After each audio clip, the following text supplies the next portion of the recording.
તો સુરત જિલ્લાના ઓલપાડમાં આવેલી કાંઠા વિભાગ સહકારી ખાંડ ઉદ્યોગ મંડળીમાં રૂપિયા 15 કરોડ 65 લાખનું મહાકૌભાંડ બહાર આવ્યું છે। મંડળીના ગોડાઉનમાં વાસ્તવમાં માત્ર 4022 ક્વિન્ટલ ખાંડનો જ સ્ટોક હોવા છતાં દસ્તાવેજોમાં 59402 ક્વિન્ટલ ખાંડ દર્શાવી ખોટો હિસાબ તૈયાર કરવામાં આવ્યો હતો।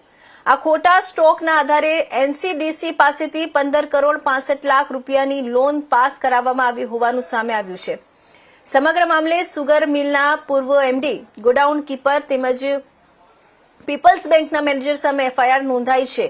આરોપીઓએ ખોટા દસ્તાવેજો બનાવી કરોડો રૂપિયાની લોન મેળવી સભાસદો સાથે વિશ્વાસઘાત કર્યો હોવાની આક્ષેપ છે। ઓલપાડ પોલીસે છેતરપિંડી, કાવતરું તેમજ આઈપીસીની કલમ 420 અને 409 હેઠળ ગુનો નોંધી તપાસ શરૂ કરી છે।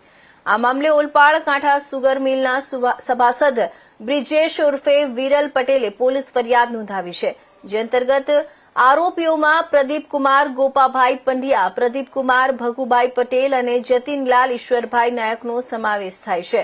તપાસમાં ખુલ્યું છે કે મંડળીમાં ખોટા રેકોર્ડ અને સ્ટોક પર નિયંત્રણ ન રાખવાથી કરોડોના નુકસાનની સ્થિતિ સર્જાઈ હતી। પોલીસ અને તપાસ અધિકારીઓ હાલ આ મામલે કાર્યવાહી કરી રહ્યા છે।